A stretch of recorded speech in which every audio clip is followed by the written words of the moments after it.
Hello, আসসালামু আলাইকুম guys. তো কেমন আছেন আপনারা সবাই? আশা করি অনেক বেশি ভালো আছেন। সোলো লেভেলিং সিজন 3 এর আরো একটি ভিডিওতে আপনাদেরকে স্বাগতম। আর বেশি কথা না বাড়িয়ে চলেন ভিডিওটি শুরু করা যাক। এপিসোডের প্রথমেই আমরা সেই স্টুডেন্টটার পড়ে থাকা মাথায় এবং বাকি ২ টা স্টুডেন্টের ডেড বডি দেখতে পাই। আর তখন ওই ডানজন থেকে ২ টা অর্কস বের হতে থাকে। আমাদেরকে তখন বলা হয় তারা ন্যাচারালি গিফটেড হান্টার্স। যদিও তাদের ইন্টেলিজেন্সে ল্যাকিং আছে, বাট যখন ট্র্যাকিং এবং হান্টিং এর কথা আসে তখন তারা মানুষের থেকে ফার বেটার। কিন্তু ব্লাডের স্মেলে তারা অনেক বেশি এক্সাইটেড হয়ে পড়ে। তাদের সিক্স সেন্স অনেক বেশি ভালো, আর তারা এতদিন এই ডানজনের ভিতরে লুকিয়েছিল।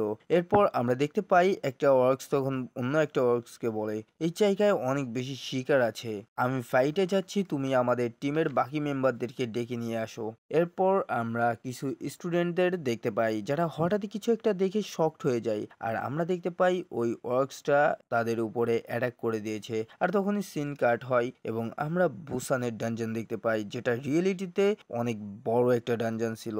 জিনহু সেখানে কেনাইটস গিল্ডের কালেকশন এবং মাইনিং টিম দেখতে পাই। এরপর সে অ্যাসল টিমকেও নোটিস করে, আর এই অ্যাসল টিমের টোটাল 13টা এ র্যাঙ্ক এবং 20টা বি র্যাঙ্ক হান্টার ছিল।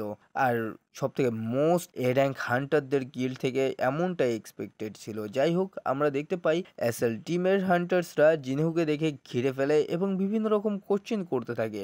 আর তখনই সেখানে একটা মেয়ে চলে আসে এবং তাদেরকে থামায়। আর আমরা জানতে পারি এই মেয়েটার নাম ইয়েরিম। আগের ভিডিওতেও কিন্তু এই ইয়েরিম ক্যারেক্টারটা ছিল, তোমাদের মনে আছে নাকি জানি না। যাই হোক, সে একজন এ র্যাঙ্কের হান্টার এবং কেনাইটস গিল্ডের মেন হিলার। এখানে সবাই ভাবছিল আজকের রেডটা হয়তো বা জিনহু লিড করবে, বিকজ সে এখানে সব থেকে স্ট্রংগেস্ট। বাট আমরা জানতে পারি রেডটা আসলে জংসো লিড করবে, আর জিনহু এখানে মেনলি অ্যাসল টিমের প্রোটেকশনের জন্য কাজ করবে। যা শুনে ওখানে থাকা একটা হান্টার তখন বলে, আমরা কি এতটাই উইক? আমাদের জন্য অন্য একজনকে প্রোটেকশনের জন্য লাগবে? মিস্টার সাং জিনহো, কেনাইটস গিল্ডের ইলাইট মেম্বারদের কি আপনার কাছে এতটাই উইক মনে হচ্ছে? মানে ভাই, মুখে যা আসতেছে তাই বলতেছে। জিনহুকে তো ওদের গিল্ড মাস্টারই রিকোয়েস্ট করে আনছে, আর কেনাইটস গিল্ডের ইলাইট টিম মেম্বার্সরা কত বেশি স্ট্রং তারা তোমরা একটু পরেই সেটা বুঝতে পারবে ভালোভাবে। যাই হোক, জংসু তখন এই সিচুয়েশনটা হ্যান্ডেল করতে এটা বলে যে আমাদের মেম্বার্সরা অনেক বেশি সাহসী, তাই না জিনহু? জিনহু এটা শুনে বলে, হ্যাঁ, এটার মানে তারা কনফিডেন্ট। এরপর তারা তাদের রেড স্টার্ট করে দেয়। সিন শিফট হয় এবং আমরা হান্টার অ্যাসোসিয়েশনের অফিস দেখতে পাই, যেখানে কেউ একজন হান্টার অ্যাসোসিয়েশন ইমার্জেন্সি কল সেন্টারে কল করে বলে আমাদের স্কুলে মনস্টার্স। যা শুনে কল সেন্টারের লেডি অফিসার বুঝতে পারে হয়তোবা একটা ডানজান ব্রেক হয়েছে। এরপর সে জিজ্ঞাসা করে, তুমি কোথা থেকে কল করছো? তখন আমরা একটা মেয়েকে রক্তাক্ত অবস্থায় টয়লেটে দেখতে পাই, আর এটা কিন্তু জিনহার স্কুলেরই একটা স্টুডেন্ট ছিল। মেয়েটি জানায় মনস্টাররা তার ফ্রেন্ডদেরকে অলরেডি মেরে ফেলেছে। এরপর সে বলে, আমি কি মারা যাব? কল সেন্টারে থাকা সেই লেডি অফিসার তখন মেয়েটিকে সাহস দিতে থাকে এবং সেই মনস্টারদেরকে সম্পর্কে জানতে চাই যে কোন ধরনের মনস্টার এগুলো, মেয়েটা কি বলতে পারবে নাকি। বাট মেয়েটা জানায় মনস্টারগুলোকে সে একসময় টিভিতে দেখেছিল, বাট তার এখন মনে পড়তেছে না যে মনস্টারগুলোর নাম আসলে কি। লেডি অফিসার তখন জানতে চায় যে মনস্টারগুলো দেখতে কেমন। তখন মেয়েটি জানায় মনস্টারগুলো দেখতে মানুষের মতোই, বাট অনেক আগলি এবং তাদের শরীরটা গ্রিন কালারের। আর এটা শুনেই লেডি অফিসার অনেক বেশি ভয় পেয়ে যায়, বিকজ সে বুঝতে পারে এগুলো আসলে অর্গ। আর সঙ্গে সঙ্গে সে লেডি অফিসার মেয়েটিকে ওখান থেকে পালিয়ে যেতে বলে, বিকজ অর্কসদের স্মেল সেন্স অনেক বেশি ভালো। বাট অলরেডি অনেক দেরি হয়ে গিয়েছিল।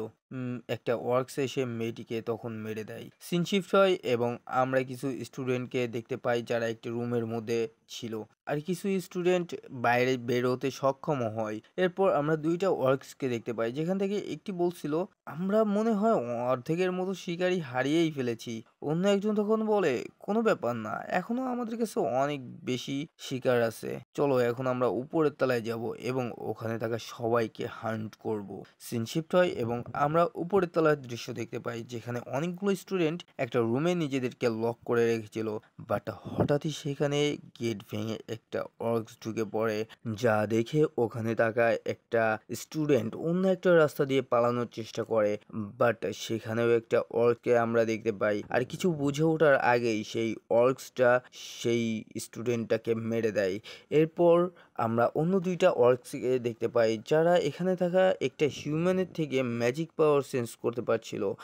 আর তখন আমাদেরকে জিনহা এবং তার ফ্রেন্ডকে দেখানো হয়।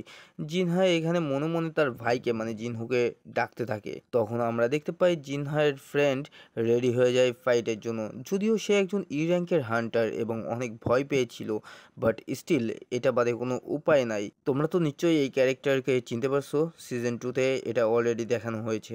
যাই হোক, একটা অর্কস তখন জিনহার ফ্রেন্ডকে দেখিয়ে বলে, এটা কি সেই মেয়েটা, মানে যার থেকে ম্যাজিক পাওয়ার আসছিল, এটা কি সে? বাট অন্য অর্কসটা বলে না, এর থেকেও আর একটা স্ট্রং ম্যাজিক এনার্জি আছে তার পাশের ওই মেয়েটা। আর তখন আমাদেরকে জিনহাকে দেখানো হয়।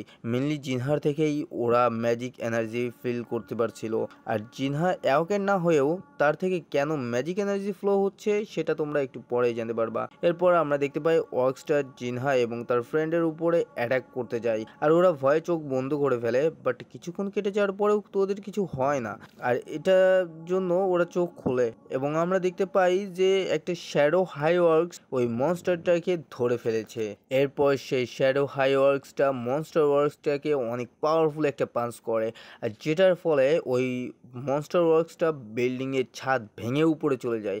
আর অন্য একটা ওয়ার্কস তখন অনেক বেশি শকড হয়ে যায়, বিকজ তার সামনে জাস্ট একটা না 3টা শ্যাডো হাই ওয়ার্কস ছিল। সিন শিফট হয় এবং আমরা বুসানের সেই ডানজনের ভিতরে দৃশ্য দেখতে পাই, যেখানে জংসো অনেক শক ছিল, বিকজ এখানে তার সামনে একটি টুইন হেডেড অর্কস ছিল।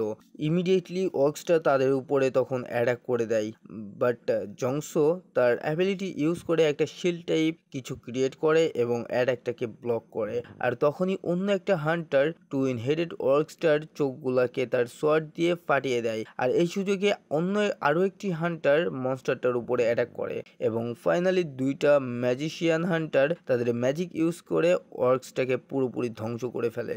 বাট জংসো তখন তাদের টিমের সঙ্গে কথা বলে, বিকজ এমন টুইন হেডেড অর্কস তো সাধারণত বস মনস্টার হয়ে থাকে, বাট এখানে তো ডানজানের স্টার্টিং এ এই মনস্টার, তাহলে ভেতরে কত ভয়ানক মনস্টার থাকতে পারে একবার ইমাজিন করো। এখানে এই টুইন হর্ডেড অর্কসটা থাকা মানে পুরো ডানজনটাই আনডেড মনস্টার দিয়ে ভরা।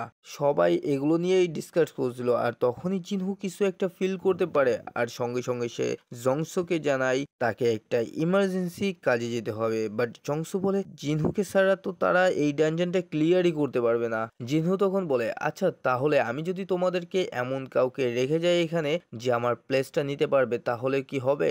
এরপর আমরা দেখতে পাই জিনহো এখানে বেরুকে সামন করে। বেরুকে দেখে জংসো চিনতে পারে যে এটা সেই জেজু আইল্যান্ড রেডের এস র্যাঙ্ক ডানজন বস ছিল।